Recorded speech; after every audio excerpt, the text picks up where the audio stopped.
pimp, not a simp. A pimp, not a simp. A pimp, not a simp. We eat so many shrimp. I got iodine for My bitch a choosy lover, never fuck without a rubber. Never in the sheets like it on top of the cover. Money on the dresser, drive a compressor. Top notch hoes get the most, not the lesser. Trash like the fuck for $40 in the club. Fucking up the game, bitch, it gets no love. She be cross country, giving all that she got. 1,000 a pop, I'm pulling business off the lot. I smashed up the gray one, bought me a red. Every time we hit the parking lot, we turn head. Some hoes wanna choose, but them bitches too scary. Your bitch chose me, you ain't a pimp, you a fairy. a pimp, not a simp. A pimp, not a simp. A pimp, not a simp. We eat so many shrimp. I got iodine poisoning. Baby, you been rolling solo, time to get down with the team. The grass is greener on that other side. If you know what I mean, I show you shit you never seen. The 7 wonders of the world. And I can make you the 8 if you wanna be my girl. I say my girl, I don't mean my woman, that ain't my style. Need a real street stalker, walk a green mile. You piling up the paper on the dining room table, cause you able to realize I'm the truth and not a fable. Baby, rockin' Russian sable, keep that chiller on the rack. What I look like with some $1,000 shit up on my back. I'm $1 million man that need $1 billion bitch. Put my pimpin' in your life, watch your daddy get rich. Easy as ABC, simple as 1, 2, 3. Get down with UGK, Pimp CBU with B. Cause what's a hoe with no pimp, and what's a pimp with no hoe? Don't be a lame, you know the game and how it goes. We try to get toes. A pimp, not a simp. A pimp, not a simp. A pimp, not a simp. We eat so many shrimp. I got iodine poisoning.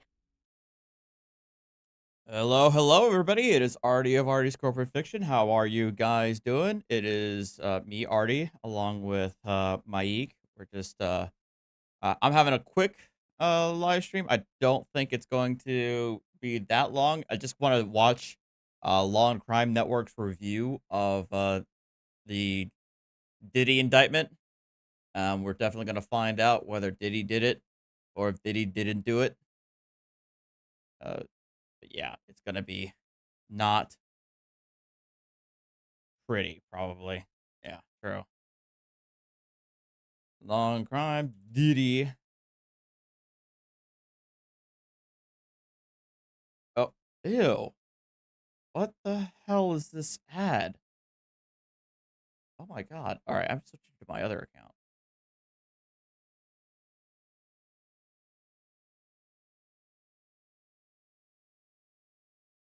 Oh, we're not going to watch that entire live stream. Absolutely not.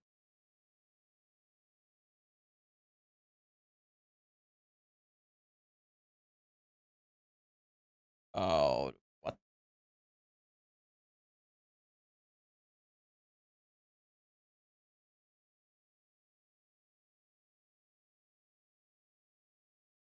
Mike, what are you doing?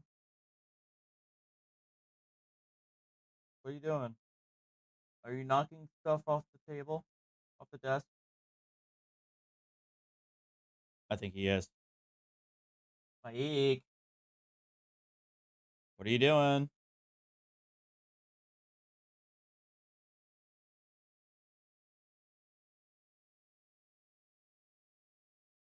What? Oh, yeah, he's now using his paws to demand scritches.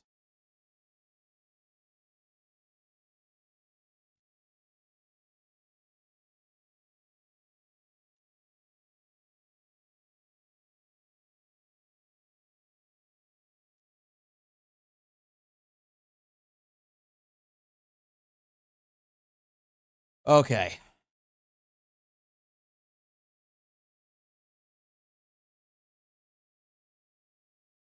Let me see what the better. Let's go with this one. Breaking news. Breaking.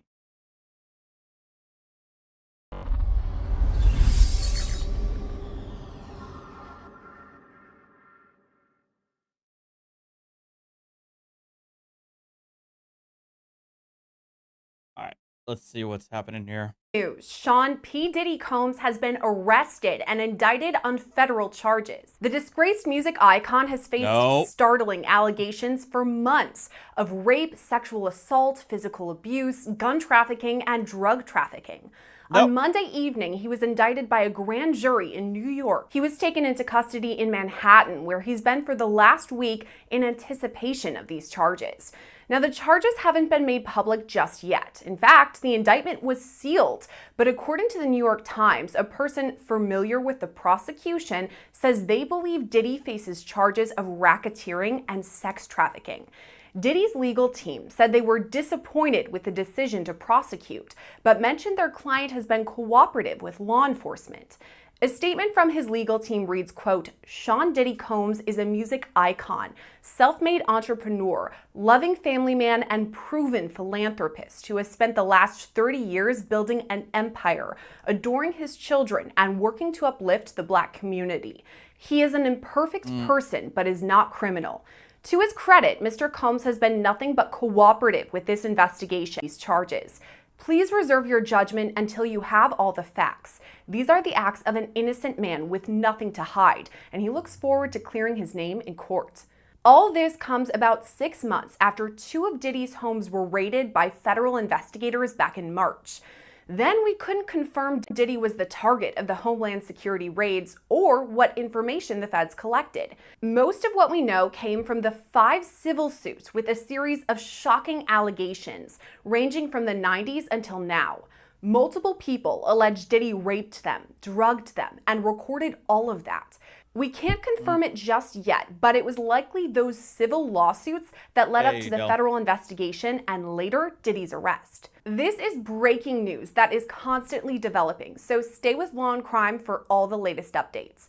For now, let's take a look back at the allegations leading up to Diddy's arrest. For the past 3 decades, we've come to know Sean Combs as multiple different names. P. Diddy, Puffy, Puff Daddy, Puff. The 54-year-old is a rapper, entrepreneur, and label exec. Things changed for him on March 25th when Homeland Security raided 2 of his homes, one in California and the other in Florida. There's no word yet whether Diddy himself was the target of those raids, and he's not been charged criminally. That being said, some allegations of his criminal past became a major topic of conversation when news of the raids broke. That's what was so stunning when Cassie Ventura filed her lawsuit earlier this year. It kind of broke the dam, and it was just the floodgates opened and all of these other allegations started to come to the surface. That's Melba Pearson, a former prosecutor who's followed the Diddy case meticulously since it broke. Her interest actually dates back farther than just last month, when Diddy's Bad Boy for Life mantra was just a song. And we know about the allegations now that have happened in the past couple months via these civil suits. But if we go back, I know that you have kind of followed Diddy for a while and you're pretty knowledgeable about that area. Okay, so let's go. Where are we going? Oh, the U.S. Attorney. Let's go to the U.S. Attorney. Today I'm announcing the unsealing of a 3-count indictment, charging Sean Combs with racketeering conspiracy, sex trafficking, interstate transportation for prostitution. The indictment alleges that between at least 2008 and the present, Combs abused, threatened, and coerced victims to fulfill his sexual desires, protect his reputation, and conceal his conduct. As alleged in the indictment, to carry out this conduct, Sean Combs led and participated in a racketeering conspiracy that used the business empire he controlled to carry out criminal activity, including sex trafficking, forced labor, kidnapping, arson, bribery, and the obstruction of justice. Let me say a little bit more about the charges. The indictment alleges that Combs abused and exploited women and other people for years, and in a variety of ways. As alleged, Combs used force, threats of force, and coercion to cause victims to engage in extended sexual performances with male commercial sex workers, some of whom he transported or caused to be transported over state lines. Traveling state lines. Traveling across state lines. That'll get you. Like, as soon as you hear that, the FBI's like, gotcha, bitch. Combs allegedly planned and controlled the sex performances, which he called freak-offs, and he often electronically recorded them. The freak-offs sometimes lasted days at a time, involved multiple commercial sex workers, and often involved a variety of narcotics, such as ketamine, ecstasy, and GHB, which Combs distributed to the victims to keep them obedient and compliant. As alleged, when Combs didn't get his way, he was violent, blew up somebody's car, and he subjected victims to physical, emotional, and verbal abuse so that they would participate in the freak-offs, and that Combs hit, kicked, threw objects at, and dragged victims, at times by their hair. On one occasion in March of 2016, that conduct was captured on video and later reported in the media. Specifically, Combs kicked, dragged, and threw a vase at a victim in a Los Angeles hotel when the victim was attempting to flee. Ooh. As alleged, these assaults often resulted in injuries to the victims, which took days or weeks to heal.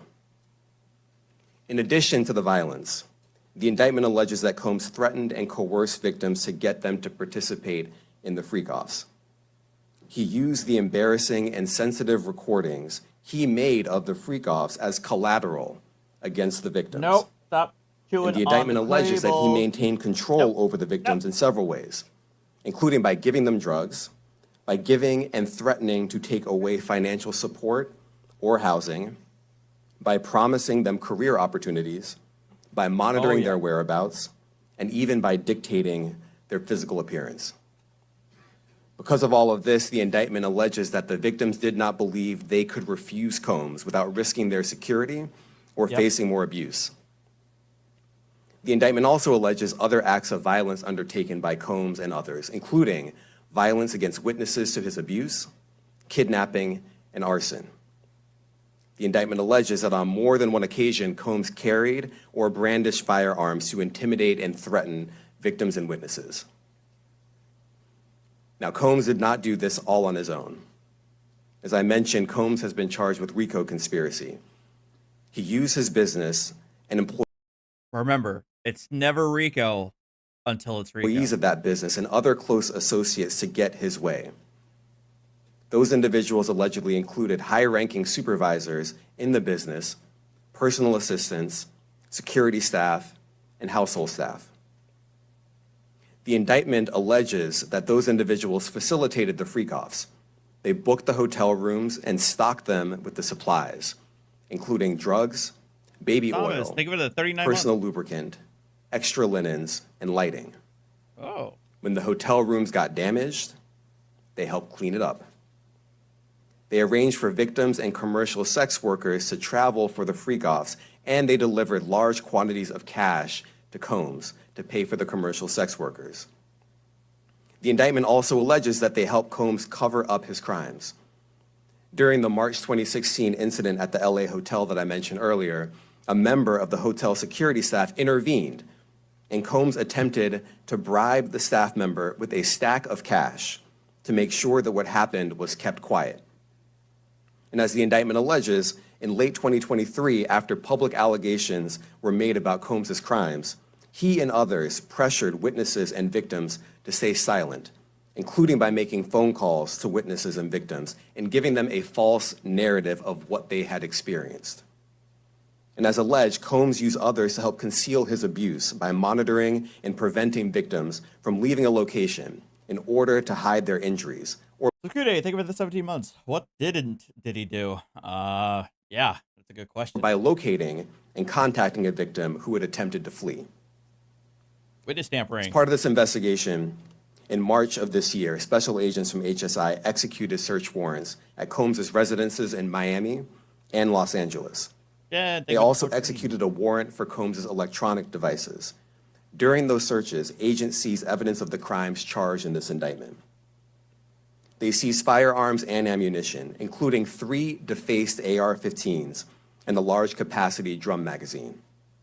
They also seized evidence of the freak-offs, electronic devices that contain images and videos of the freak-offs with multiple victims. Oh, yeah. Yeah. And they seized cases and cases of the kinds of personal lubricant and baby oil that Combs' staff Ah. allegedly used to stock hotel rooms for the freak-offs. More than 1,000 bottles altogether. Here are some of the items that we recovered during the searches.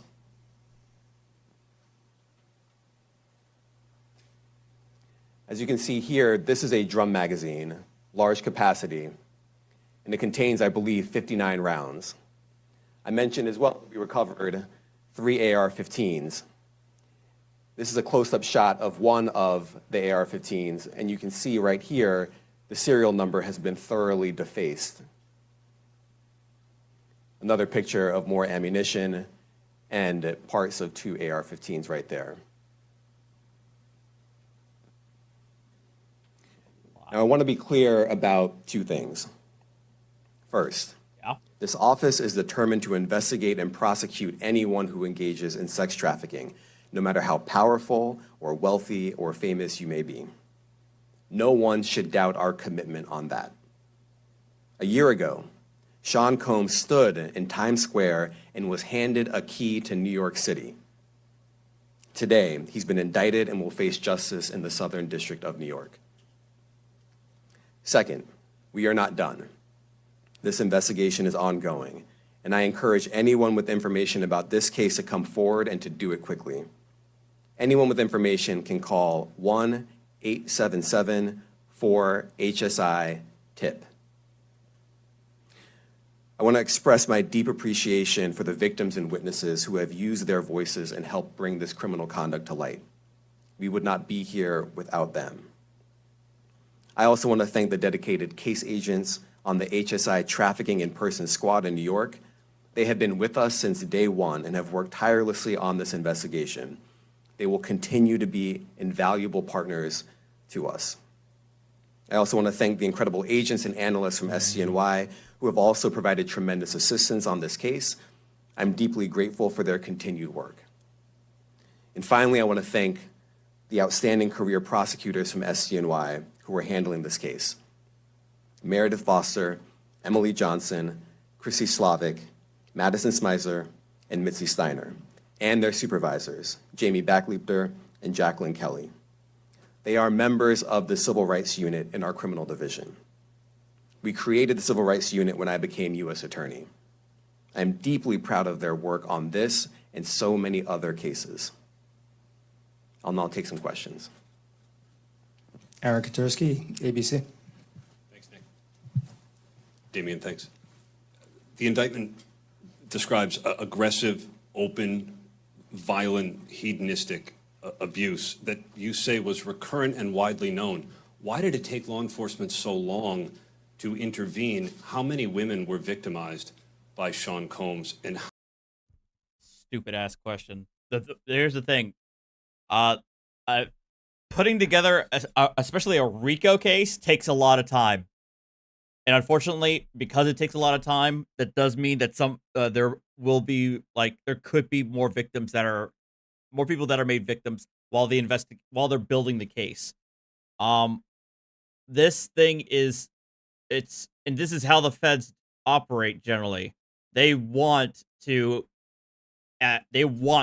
amass as much evidence as they can to completely bury the defendants, so they will have no choice, or it'll feel like they have no choice but to make a plea agreement. how many others were involved? Look, our investigation is ongoing. We are committed to bringing justice to everyone who's been victimized by the defendant. I can't tell you why it took so long. I think the better focus is on the fact that we are here today. And we are committed to making sure that justice is done. Next question. Thank you. Julia Ainsley, NBC. Thank you for doing this. You said we are not done and that Combs did not do this alone. Do you foresee that there could be other charges related to this case? I'm not taking anything off the table. Janet Fisher, Newsday. What's the difference between the sex trafficking and promoting travel for the purpose of prostitution? Well, there are different crimes with different elements. I don't think we should get into the nitty-gritty of the legal discussion right now, but the sex trafficking, we believe, they're all serious offenses, but the sex trafficking conduct carries some significant penalties, and we are gratified that we were able to bring that charge. Is one more coercive than the other? I'm not going to be able to get into that, but you can look it up, and yes, sex trafficking, especially when it involves coercion or force, is a very serious crime, and it carries significant penalties. Good afternoon, Darla Miles, ABC 7 New York. I'm looking at the indictment right now, and I think that that is the distinction. Sex trafficking involves the use of force, threats of force, fraud, coercion, to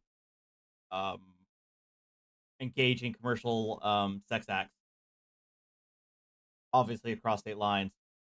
Transportation to engage in prostitution does not have that element of coercion in it. Thank you for this press conference and for the details. 2 questions. In context of this indictment and the information that was presented to the grand jury, are you able to clarify the number of victims?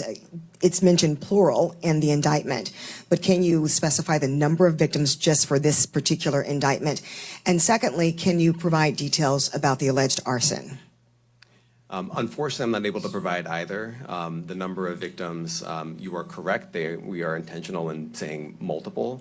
The details of the arson incident are limited to what we have in the indictment and also the detention letter that we filed, which contains more details than the indictment does at various points, but we don't have anything more beyond that. Next question. Lynn Tran, CNN. Are any of his accomplices or associates under investigation? And additionally, could he face any more charges? So the investigation is ongoing. That means both as to him and to anyone else who we believe committed the crime with him. Next question. Juliet Papa. Hi, good morning from 1010 Wins. Any indication that some of the women or victims here were imprisoned in his residences, and did he have locations where he kept them, and they were not allowed to leave? And also, he's indicted here, although there were searches and raids in LA, Miami. Why in New York? Well, I'm biased. I'm the U.S. Attorney in the Southern District of New York. I think that we have an outstanding track record of bringing some of the most impactful, sprawling, complex, difficult sex trafficking, human trafficking, labor trafficking, you name it. The Southern District of New York can do it, and so we're very proud of that. And so the scope and complexity of this investigation isn't something that we ran from, it's something that we embrace, and we will continue to do that. As to your question about whether he imprisoned anyone, all I can say is that, I mentioned this March 2016 incident where something was caught on video, where a victim was attempting to flee, and there was violence that was associated with it. Was that at the residence or a hotel? That was at a hotel. Matthew Lee, Inner City Press. This is security. This is a federal case. This is a federal indictment. Yes. Thanks a lot. Does your office intend to seek remand, or are you reaching a bail package? And if you're willing, how would you contrast this with the R. Kelly case in EDNY in terms of the elements? Thanks. So we will be seeking detention. We have filed a letter laying out our reasoning for seeking pretrial detention. I'm not going to be able to expand beyond what's in the letter, but it contains all of the reasoning, and it contains the law as well. There is a presumption of detention in a case like this, and we think that's warranted. John Anise, New York Daily News.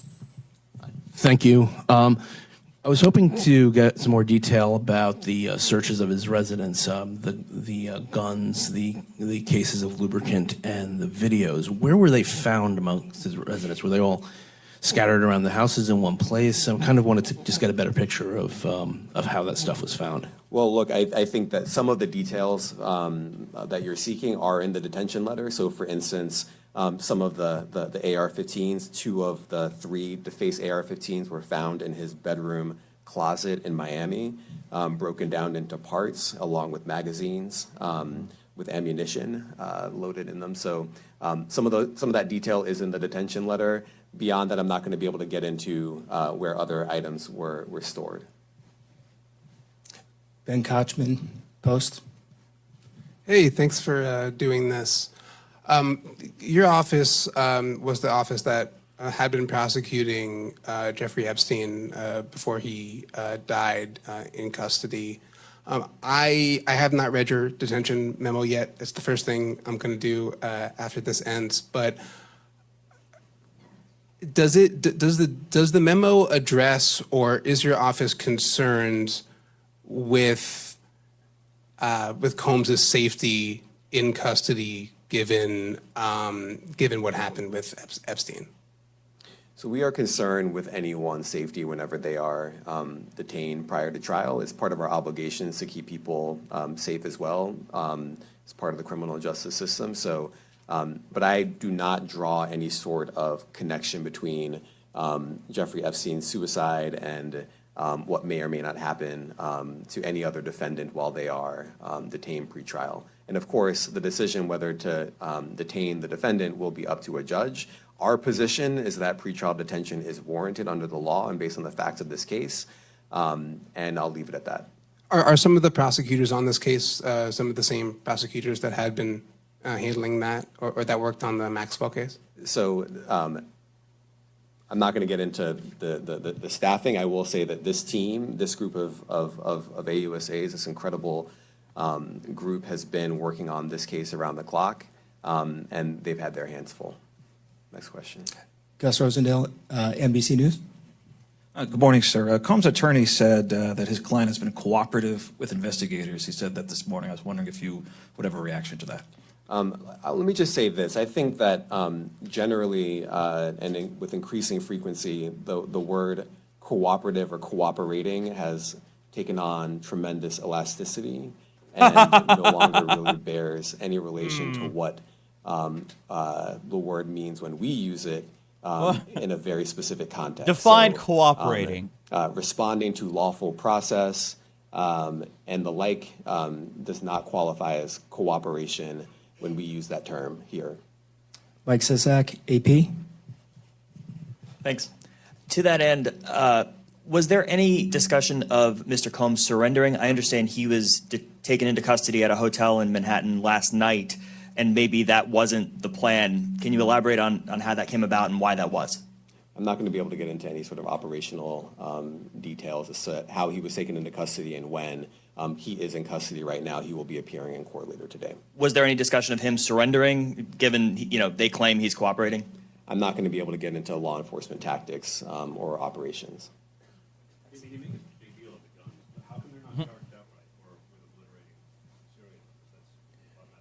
Well, I can't get into the charging decision. It is very meaningful to us that weapons were possessed, as we allege in the indictment. Part of the reason why this conduct was so pervasive and harmful was because victims and others didn't necessarily feel comfortable denying him his wishes, as we allege, because of the presence of firearms. I should leave it there. Thanks. Last question, Jacob Shamison. Jacob Shamsian, Business Insider. Thank you. Given that he's the sole defendant in this case and that you allege he's part of a conspiracy that involves members of his companies, do you anticipate a superseding indictment that bring allegations against other members of his companies or other co-conspirators as well? I can't take anything off the table. He's not anything is possible. He's not going to say that outright. I mean, that'd be foolish. And he already said that the investigation is still ongoing. So, in all likelihood, there probably will be a superseding indictment. But he's not going to give that away. Investigation is very active and ongoing. And I think a lot of you who cover this office know that when we say such things, that developments are certainly foreseeable, but I cannot predict them sitting here today. All right, thank you.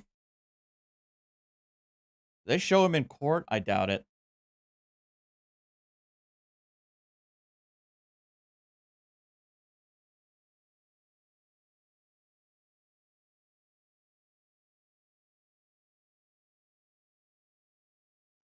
Hey, Taco, congratulations. And thank you for the $2. Yeah, just sketches. Yeah, sounds about right.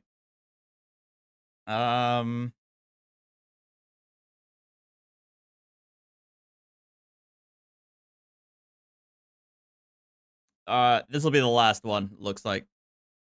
It's official. Disgraced rapper Sean P. Diddy Combs has been arrested and indicted on federal charges. This is something we've been expecting for about 6 months now. And during that half a year, federal prosecutors were collecting evidence, speaking to witnesses, and forming what they believe is an airtight case against Diddy. Thanks for joining us. I'm Sierra Gillespie, and now let's take a deep dive into the federal case against Sean Combs. To understand where we're at now, we have to head back to November 2023, when Cassandra Ventura, or the singer Cassie, filed a civil suit against Diddy. They'd been in a relationship for several years, and during that time, Cassie alleged Diddy was physically and emotionally abusive, that he forced her to carry illegal weapons and even forced her to have sex with prostitutes. Cassie filed this civil suit under the New York Survivors Act, meaning that any sexual assault survivor could file civil suit against their alleged abuser, regardless of the statute of limitations. The suit was settled just a day later, but the damage was already done. Several more accusers filed additional civil suits against Diddy, all under the New York Survivors Act. These allegations from Joy Dickerson Neal and Liza Gardner date back to the 90s, when they both say separately that Diddy sexually assaulted them in New York. Jane Doe also filed suit, saying Diddy sexually abused her back in 2003 when she was just 17 years old. There's even pictures of Jane Doe included in this filing, proving she was at Diddy's recording studio in New York. All of this happened last November, and in December, Diddy finally spoke out, posting a statement to his Instagram. He denied the allegations, writing in part, quote, "Let me be absolutely clear. I did not do any of the awful things being alleged. I will fight for my name, my family, and for the truth." That brings us into the new year, when another bombshell lawsuit was filed against Diddy. In February, Rodney Jones, known also as the producer Lil Rod, filed a massive civil suit against Diddy, alleging he's the kingpin in a drug trafficking, gun trafficking, and sex trafficking ring. Lil Rod's lawsuit lays out some pretty serious allegations, saying Diddy apparently forced Lil Rod to use drugs and even sleep with a prostitute. Lil Rod also mentioned something extra important in the lawsuit. Quote, "Mr. Combs required Mr. Jones to record him constantly. Mr. Jones has secured hundreds of hours of footage and audio recordings of Mr. Combs, his staff, and his guests. Oh, no! Engaging in Hundreds of hours of footage? Serious illegal activity. So we couldn't confirm it at the time, but we believe those video and audio recordings are what federal investigators were searching for in the raids on Diddy's homes. This happened in March, when the feds executed search warrants at his homes in Miami and Los Angeles. Back then, we couldn't even confirm that Diddy was the subject of those raids, but we made an educated guess. Man, look at the Fed boys do not play. Okay, I know you're multitasking when you're watching our videos, and if you're running errands, listen up. I have to tell you about the free app Upside that gives you cash back on daily essentials. I now use it every time I pump gas. It's so easy to use and free, so why wouldn't I use it?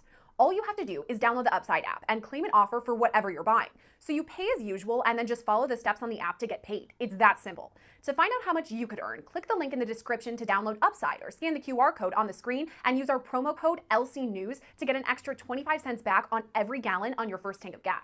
If you followed our coverage over the past 6 months, you saw our dozens of reports with many expert guests all saying the same thing. It's not if Diddy will be charged, it's when. And now we've got the answer.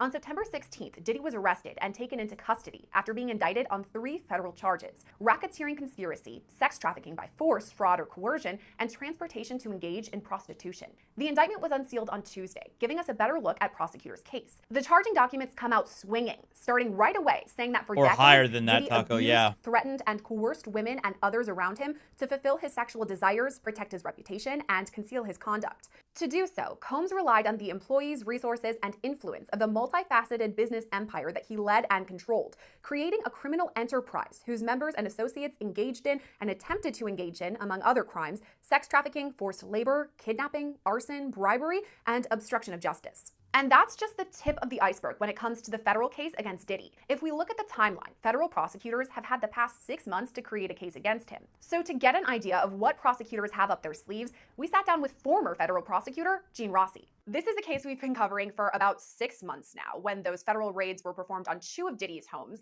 We were waiting for quite some time for an arrest and indictment, and now it's here. What are your initial thoughts? Well, I was not surprised it took them about 6 months to return an indictment, the prosecutors. Because usually when you do a major search warrant, and as you just mentioned, they did a search warrant of his homes in LA and Miami, and I think one of them is 17,000 square feet. That's a lot of stuff. It probably took them months to go through all the documents and data and information that they gathered. But here's what I think about the indictment. When you have a RICO charge, and this is one of several charges in the indictment by the federal prosecutors, the RICO statute allows you to bring in a lot more evidence, a lot more events, a lot more witnesses than a normal case. And that's just for a defendant, that's the negative about a RICO charge. It gives the prosecutors enormous tools when they present the case. The other charges, sex trafficking and things like that, those are important. But when you have the RICO charge as the main event, if you will, you're going to have allegations that may span 10, 20 years. And you may have more victims that could testify. So if I were Mr. Combs, he is presumed innocent, of course, but these allegations are pretty darn serious. So going off and talking about those 3 charges, initially to me, when I looked over the indictment, I was like, only 3? It's only 14 pages. That's kind of small, short. But according to you, it sounds like RICO could be a giant charge. I was surprised when I read this indictment that it is so short. Me too, actually. For the scope of allegations, being 14 pages was actually kind of surprising. What that tells me is the prosecutors just wanted to get this indictment out there to move this case along. And, given the scope of this case, 14 pages is nothing. I predict that they're going to supersede, amend the indictment, and maybe not add more charges, but add more allegations under each charge, as they say, to add more meat to the bones and have what they call a speaking indictment. A speaking indictment is one that's very, very detailed. It's almost like reading a novel. And a speaking indictment can be over 100 pages. This one is sort of a bare bone. Yeah, I was going to say, because I remember reading Duncan Hunter's indictment against him, and that was like 60 pages. General indictment that I predict the federal prosecutors are going to amend, supersede, like 59 or 60 and add pages. more information. So you said they'll likely add more allegations, more information to kind of beef up their argument, but we still only have these 3 charges. And I'm sure the federal prosecutors are bringing the ones that they can get a conviction on, right? The ones that have the most amount of evidence against Diddy. Do you think that's why they only brought 3 just to secure a conviction? I think they only need 3, and here's why. Yeah, true. The RICO charge is so expansive that if they only use that one count, RICO, that would be enough for me. So they don't need 20, 30 counts. If they have 3 or 4 core good counts, that's enough, because that RICO charge by itself is an extremely serious charge. One of the reasons I wanted to talk to you specifically is because of your history as a federal prosecutor. And I know we talked about the time frame, so about 6 months from those federal raids until now. Obviously a lot of investigation during that time, but I'm wondering about the prosecution side of things. What were they doing during those 6 months to prep for their case? Locking in witnesses, collecting documents, utilizing the grand jury subpoena, sending agents out to do follow-up interviews or initial interviews. They did a lot of legwork, in addition to reviewing the information that they gathered from the search warrants. They moved pretty fast. Woodwork asks, Arty, how many years do you think the trial will last? Well, the trial itself, it's probably going to last maybe a couple of weeks. If you're talking about the entire prosecution from now to conviction, I would say, especially if they're going to have a superseding indictment, I would say we're probably not going to see the beginning of trial till like late next year. That'd be my guess. Because going through the RICO is going to take a lot of evidence to amass. Like I would say late next year at the earliest, probably maybe 2026. I've had 1 or 2 cases in the Southern District of New York, and those prosecutors, they're top notch. They're brilliant. So they were working like beavers the last 6 months. Okay, and it's all about location too. How does it get decided where this is going to be held? I know you mentioned the Southern District of New York. We know that Diddy has homes in Miami. BJ Maggard, he's already had that. He's no bail for Diddy, so he's in jail right now. He's in custody. Miami and in LA. He also was in New York. So how do we decide where all this is going to be held? There was probably a big meeting in the U.S. Department of Justice main building where they got together all the U.S. attorneys' offices that may have what they call venue, where the events occurred, if you will, to allow under the Constitution to try that case. So I'm sure the U.S. Attorney for L.A., for Miami, of course, the Southern District of New York, could have been other areas, other jurisdictions where some event occurred. Either an allegation occurred or documents went through banks. So there was a lot of horse trading, if you will. And I go back to 9/11. 9/11, of course, had the towers in New York City, and it had the Pentagon, which is in the Eastern District of Virginia. The Eastern District of Virginia finally got the case against Mr. Moussaoui, the 20th hijacker. There was a lot of negotiation because the Southern District of New York, where the two towers were hit, they were pushing hard to get it. So how did Southern District get it? Probably some events occurred there, and they had a good, strong lobbying campaign. Looking behind the scenes a bit, because you have a bit more experience in that realm than I do, were there conversations, do you think, between the prosecution and the defense? I know that Diddy's defense made a statement saying he had voluntarily moved to New York ahead of this around the time of the grand jury and he was being cooperative. But do you think the federal prosecutors were speaking with Diddy's defense? You know, that's a fantastic question. I think in this case, the prosecutors probably did not bend over backwards to talk to Mr. Combs's attorneys to get what they call a pre-indictment plea, because they would be much less serious charges. I think in this case, given what I think is the scope of the allegations, and Mr. Combs is presumed innocent, of course, I don't think there were serious or significant plea negotiations. That leads into the next step in Diddy's indictment, the grand jury. Obviously, that's behind closed doors. We don't know what was going on there. But do you have any inferences of what might have been said there? Well, in front of the grand jury, they probably called agents to summarize the evidence. Yeah. If they had a wobbly witness that they wanted to lock in, they probably called that witness. But in the grand jury, Sierra, just remember, you know, it's closed, it's sealed, with many exceptions, of course. And the grand jurors can't talk about what goes on, and the prosecutors can't unless they get court approval.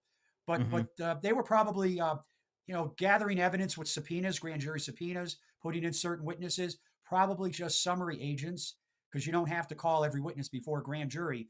Hearsay, the rules of evidence don't apply, so you can put in a lot of stuff, as they say, usually in front of not, a grand jury that wouldn't be allowed in a trial. Speaking about testimony, there are a lot of civil cases against Diddy, a lot of allegations. We have multiple plaintiffs, some high profile, like the singer Cassie or Lil Rod. Is it possible that they may testify in the coming federal trial against Diddy? Absolutely. And that gets to the RICO of course. count. Because the RICO count allows so much in and doesn't really have any time limitations, you can bring in victims that may not have been able to bring criminal or proposed criminal charges. You can bring in their events under the RICO statute that may not standing alone. Yes, yeah. So that's part of RICO, is that you can bring in them to testify to potentially like criminal allegations that you don't have to necessarily prove each and every one in the same trial. You could just, it's there to show a pattern of behavior and furthering the racketeering enterprise. Because a lot of racketeering issues, the reason why racketeering is one of those interesting charges is because a lot of what people would say is an element of racketeering in and of itself wouldn't be a crime. But when you compound them together, add them together, the overarching picture that's painted creates the elements necessary for racketeering. Alone been allowed in a criminal trial if it were just that sole count of, say, assault or rape or something like that. From here, I'm kind of wondering about the timeline, because I know that federal cases usually move a bit quicker than state, but what are you thinking? I mean, we have this indictment now. When could this head to trial? This probably won't head to trial until maybe end of next year, possibly in 2026. There's probably going to be an enormous amount of discovery. You're going to have motions. When you get a superseding amended indictment, that causes the trial date to be pushed back. Yeah. So if you add additional charges or additional allegations under each charge, the court and the defense attorney will ask that the court push back the trial date. So if this case is not going to go to trial this year, and it would probably a 75% chance it will not go to trial next year. If I had to bet money, it's 2026. So when it does come time for trial, what can we expect from prosecutors? First off, it's going to be an absolute zoo. And the trial will not be public. It's a federal case. They'll allow cameras, just for photos, but it won't be public. So you're going to have a circus outside this courthouse. I don't think he's going to plead. because if he were to plead, it would probably be to jail, significant jail time. He's not going to. He doesn't want to go to jail. So what's going to happen at the trial? You're going to have probably, as you just mentioned before, multiple victims, alleged victims, maybe 8 to 15. Number two, you could have recordings that the victims have made, either phone calls or things like that. You could have a wiretap where they wiretap Mr. Combs' phone or a conspirator's phone. I'm speculating here. And of course, you'd have a lot of documents, photos, and things like that, most likely obtained from the search warrants. We know from these search warrants that there was a lot of information that was taken from multiple areas that Diddy lived. So they obviously have a lot of information. How is the defense going to combat that? What sort of case do you think they could bring? Well, here's the thing. When you have a search warrant, whether it's state or federal, the Supreme Court case law is so favorable to the government. The search warrant will not be suppressed unless you can basically prove that the agents who wrote an affidavit in support of the search warrant, willfully lied in the affidavit. So the fruits of that search warrant are not going to be suppressed. One of the biggest hurdles for a defense attorney in a criminal case is to contest what was seized during a search warrant. So if evidence is inculpatory or against Mr. Combs and it came from the search warrant, that's very powerful evidence. And it could be, I'm speculating, it could be videos that he took or videos that one of his alleged conspirators took. It could be photos. It could be documents. It could be, letters, things like that are in his handwriting or that he has adopted. That's powerful evidence if it's obtained by a search warrant.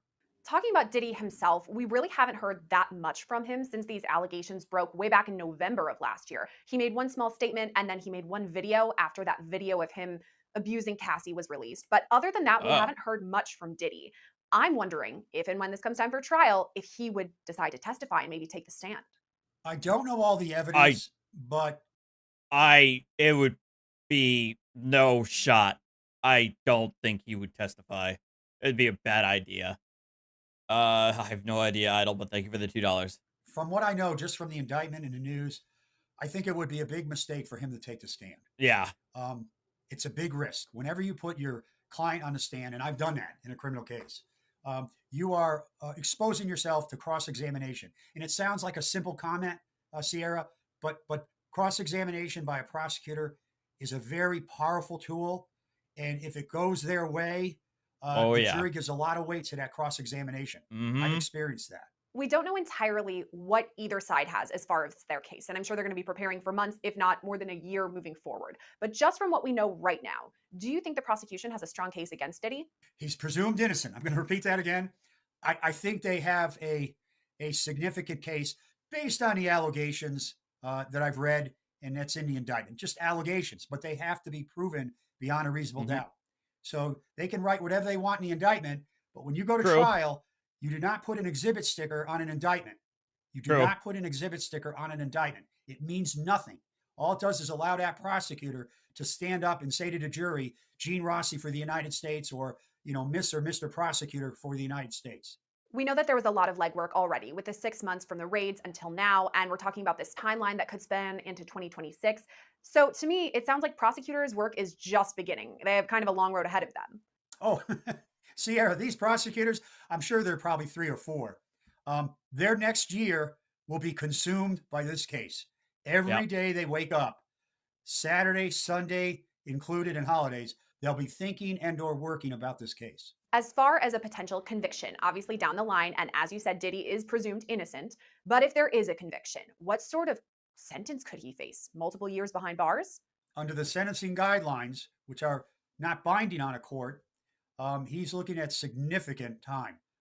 Probably my back of the envelope arithmetic calculation is at least 10 years.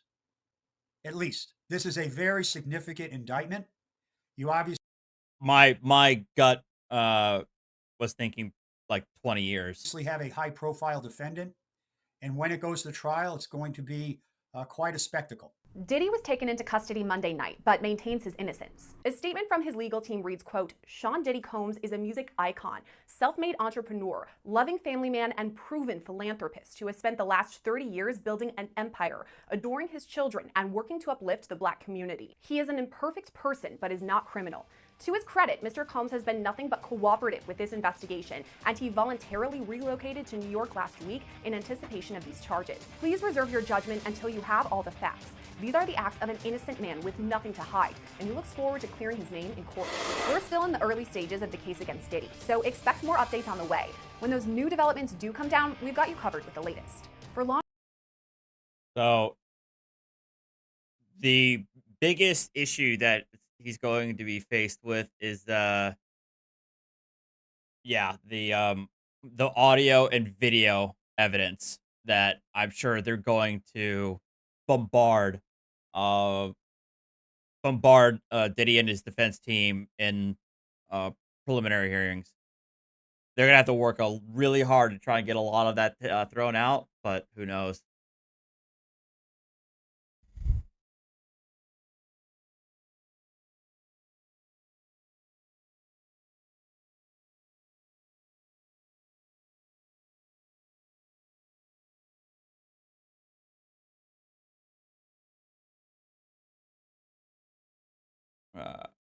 Anyway,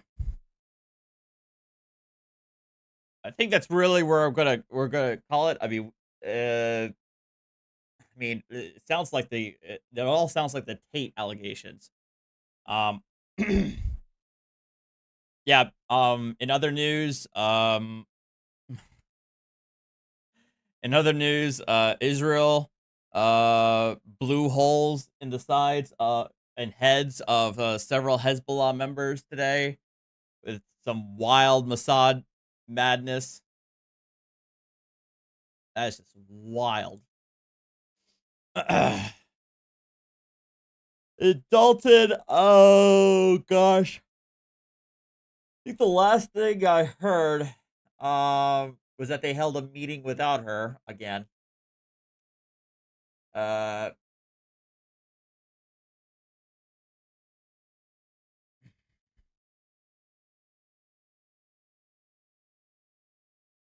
Yeah, she didn't hold the meeting.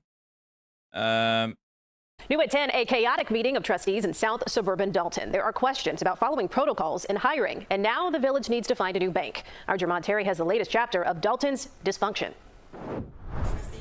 Another month, and Dalton Village trustees sit down to handle business, not at City Hall, but at the Parks Field House. Absent from the monthly board meeting, Mayor Tiffany Henyard, but present for the first time, Trustee Stanley Brown. Now, I have residents that said come to this meeting, some said don't come to this meeting. Brown hasn't sided with the 4 trustees previously who've been outspoken about the mayor's lack of accountability.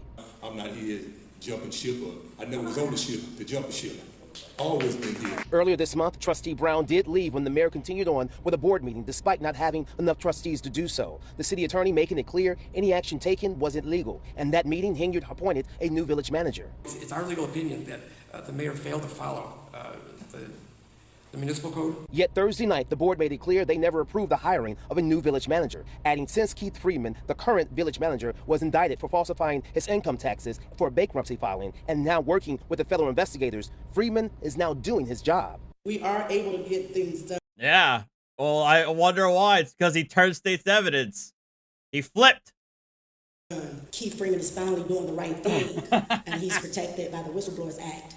They want to remove him. Back in August, this Illinois state comptroller decided to freeze funds to the village because it had not received audits or financial reports for 2 fiscal years. Yet now... So now we're in the process of doing a reconciliation of the previous fiscal year. It was also revealed that the village's bank was so fed up with the back and forth and irregularities, it ordered the bank to close its account and take their business elsewhere, which leaves the village just 60 days to transfer whatever funds are available to a new bank. Reporting in Dalton, Jermont Terry, CBS News, Chicago. Ah! Wow. Yeah.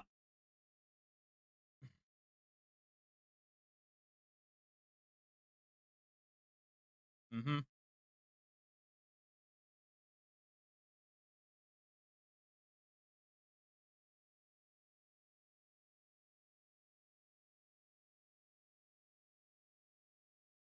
This last one. All right. Mayor Tiffany Henyard was a no-show for this special meeting called by village trustees, but she was still the target of scathing public comment. I'm not going to stop until she's behind bars. And at some point, she is going to have to answer to some of this stuff. Without Henyard present, the trustees taking sweeping action, approving a temporary moratorium on travel and meal reimbursement for elected officials and employees, amending rules on check signing requirements, and approving 18 business licenses that trustees say had been held up. We have real issues that need to be addressed, and that's what we're here to do and move this community forward. The board also approving a new firefighter contract that it negotiated with its attorney through 2027 after the union went without one for 4 years. Firefighters blaming Mayor Henyard for numerous canceled bargaining sessions. The trustees did what they had to do, and it was slam dunk. Everything went very well. Trustees also finalizing action to fire Deputy Police Chief Louis Lacey, seen here at a previous meeting. Lacey pleaded not guilty last month to federal bankruptcy fraud charges. And that same day, Henyard and Lacey were recorded telling officers he's still in charge of the department. But now the state agency which certifies police officers lists Lacey as inactive, with an August 14th separation date from Dalton Police. This is our community. We need to take it back, and we will continue to fight as we've been doing for the last 3.5 years. Multiple messages left for Henyard's personal attorney were not returned, and in recent months, Henyard has not responded to repeated requests for comment from ABC 7. In Dalton, Eric Hong, ABC 7 Eyewitness News. Watch breaking news. And all the while, the specter of the feds are hanging over her. It's not a matter of if, but when.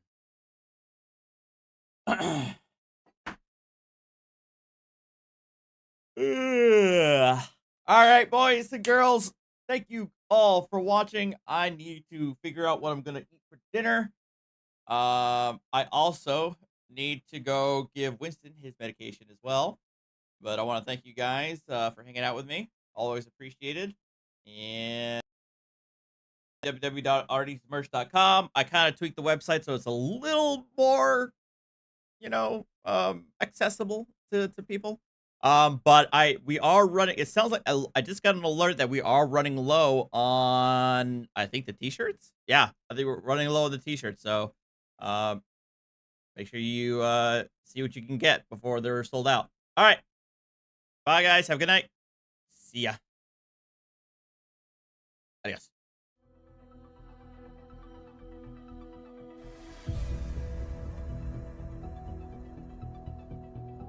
Huh? Hey. Are you being a baby? You are. You're being a little brat.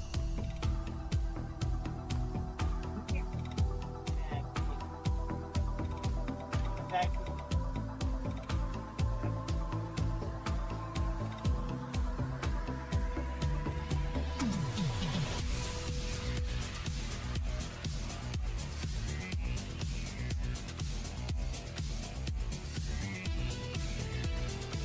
I gotta get